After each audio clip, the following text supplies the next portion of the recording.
na nga sa kaso na ngayon ay iimbestigahan na rin sa Senate. Kaso ng sexual assault, harassment sa isang artista ng GMA Network, iimbestigahan ng Senate Committee on Public Information and Mass Media.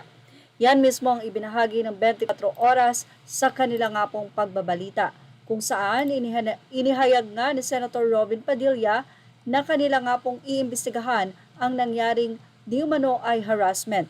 Ayon pa at nilinaw ni Robin Padilla na walang kinalaman ang network dito, kundi ang sinasabi nilang constructor o individual constructor na ngayon ay nadadawit nga sa sexual harassment.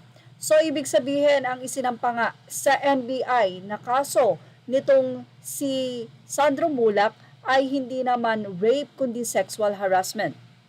Kung saan nagpahayag din ang abogado ng dalawang akusado na di umano ay walang sapat na ebidensya itong si Sandro Mulak, kaya naman ipapadismiss kagad nila ang nasabing kaso.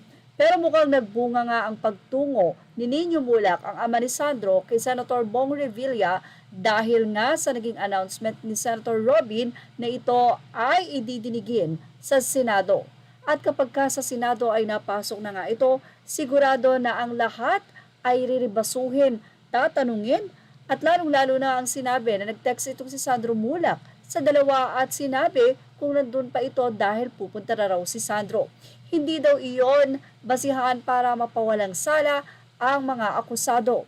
Dahil kung sakaling nagpunta man doon si Sandro, hindi mo dapat nilalagyan ng anumang inumin kung anuman ang balak mo. Iyan naman ay hindi pa napapatunayan. Kaya naman iyan ang dapat patunayan ng abogado ng dalawang panig. Pero kung sakaling madismiss ito, ay mukhang hindi naman ito madidismiss sa Senado dahil nga ayon kay Robin Padilla, gusto nilang malaman ang kalalim-laliman ng nasabi nga pong sexual harassment sa naganap na gala night, kung saan ay si Sandro Mulak nga lang daw ang di umano ay naging bisita ng dalawa. Well, sabi nga, mayroong story ang kabila, mayroon din namang story ang kabila. Sa mga ibinahagi ng abogado sa panig ng akusado ay mayroon text message na sinasabi na si Sandro nga ang nagpunta roon. At si Sandro Mulak naman ay hindi pa nagpapakita ng anumang kanyang resibo o ang kanyang pruweba sa nasabi nga pong pagrereklamo. At dahil nga ipapasok na to sa Senado, ito na nga ang kaabang-abang na matinding tanungan at ano nga kaya ang mangyayari kung ang Senado na ang humawak ng nasabi nga pong kaso.